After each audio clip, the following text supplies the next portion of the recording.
اجلاس جاری ہے، براہ راست یہ چلتے ہیں انوار الحق اس وقت سارے خیال کر رہے ہیں اور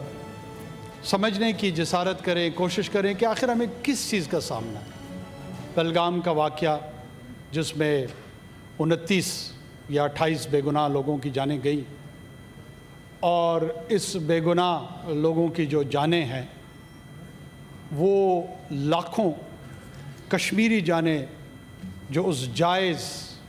حق خرد ارادیت کے جدوجہد میں شہادت کے مرتبے پر پہنچی ہیں، اس کا متبادل تو نہیں ہو سکتی، لیکن اس کو جواز بھی فراہم نہیں کیا جا سکتا۔ ہم پاکستان نے بطور ریاست اس کو کنڈیم کیا ہے، لیکن ساتھ میں وہ ہزاروں لاکھوں کشمیری بے گناہ شہداء کا جو لہو ہے وہ بھی اس پورے قصے کو ہمیں یاد دلاتا رہتا ہے کہ آخر کیوں یہاں ہم کیوں پہنچے ہیں۔ برصغیر کی تقسیم کے حوالے سے، دو قومی نظریے کے حوالے سے، یہ دو عرب انسان جس میں مسلمانان ہند اور غیر مسلمانان ہند نے دو قومی نظریے کے بنیاد پہ اپنے لیے نئی ریاست کی تشکیل چاہی، اور اس کے اصول میں قائد اعظم محمد علی جناح کی سربراہی میں اس کی تکمیل ہوئی اور اس منزل کو حاصل کیا۔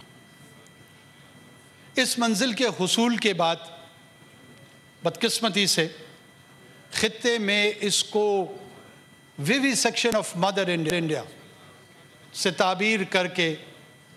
جو ہندوتوا، جس کا ہندو مذہب سے میں وضاحت کے ساتھ کہتا چلوں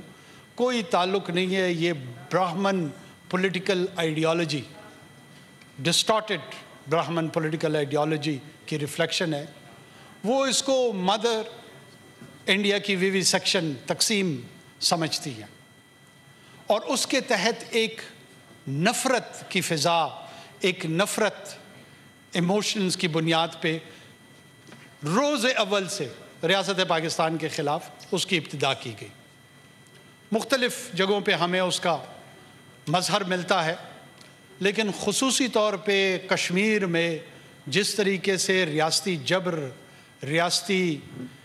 فوجی قوت کے ذریعے بزور شمشیر ان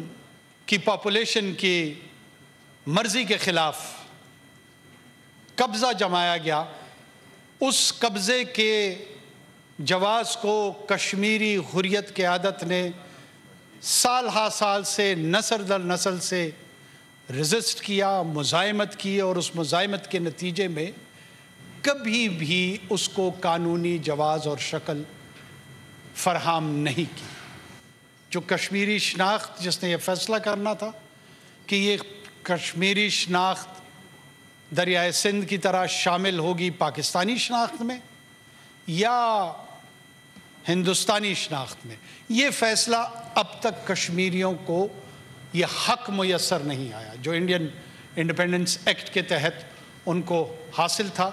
یونائٹڈ نیشن کی سیکیورٹی کونسل میں یہ معاملہ گیا، اور اس میں یہ ایک انٹرنیشنلی ڈسپیوٹڈ ایریا ہے۔ جناب چیئرمین، ہندوتوا کی سیاست کو ہندوستان کے اندر کبھی اتنی خاص پذیرائی نہیں ملی جو پچھلے 2-3 دہائیوں سے ہم جس کا مظاہرہ دیکھ رہے ہیں۔ وہ ہندوستان جو سیکولر کہلاتا تھا اس کی شکل تبدیل ہو چکی ہے، جو جمہوری کہلاتا تھا، لبرل ڈیموکریسی پہ دعوے دار تھا، وہ لبرل ڈیموکریسی، وہ پلورلسٹک سوسائٹی کنورٹ ہو چکی ہے ٹورڈز میجورٹیرینزم، اور ہندوتوا پالیٹکس نے وہاں پر جتنی بھی اقلیتیں ہیں، چاہے وہ مسلمان اقلیت ہے، چاہے وہ عیسائی اقلیت ہے، چاہے وہ سکھ اقلیت ہے، چاہے وہ ناگاز ہیں، ان کو مارجنلائز کرنا، ایسے قوانین تشکیل دینا جو ان کے ڈس ایڈوانٹیج میں ہوں اور ان کے ایڈوانٹیج میں ہوں، گھر واپسی قانون سے لے کر سٹیزن شپ ایکٹ اور رجسٹریشن کے قانون تک، تمام کے تمام ایسا رویہ ریاست نے اس کے اختیار کیا جہاں پہ peripheral right to exist minorities کو ہے۔ وہ کہتے ہیں یہ مائنورٹیز رہ سکتے ہیں ہندوستان میں اگر وہ لارجرل کلچرل طور پر اپنے آپ کو ہندو کہلوائیں، ورنہ ان کے پاس جو بیسک رائٹس ہیں، کانسٹیٹیوشنل رائٹس ہیں، وہ بھی ڈینائی کر دینی چاہیے۔ اس ماحول میں اسلام خصوصی طور پہ ایک نعرہ وہ دیتے ہیں کہ پہلے کسائی پھر عیسائی، یعنی پیجورٹری ورڈ استعمال کرتے ہیں مسلمانوں کے لیے کہ یہ ذبیحہ کرتے ہیں کہ پہلے ان کو نشانہ بناؤ اور پھر اس کے ساتھ عیسائیوں کو نشانہ بناؤ۔ کیونکہ ان کا دعویٰ ہے کہ ان تمام بر صغیر میں جتنے لوگ تھے یہ پہلے ہندو مذہب سے ان کا تعلق تھا، جس کا راج برہمن کے پاس تھا، اور وقت کے ساتھ ساتھ ان میں سے کچھ لوگ عیسائی مذہب اختیار کر گئے اور کچھ اسلام کی طرف راغب ہو گئے، تو ان کو گھر واپس لوٹ کے آنا چاہیے، ہندو مذہب کی طرف لوٹ کے آنا چاہیے۔ اس مذہبی انتہا پسندی کو مد نظر رکھتے ہوئے انہوں نے معاشرتی رویہ بنایا۔ اجلاس میں انوار اللہ کاکڑ اس وقت اظہار خیال کر رہے ہیں۔ سبسکرائب کریں اور بیل دبائیں تاکہ کوئی خبر رہ نہ جائے۔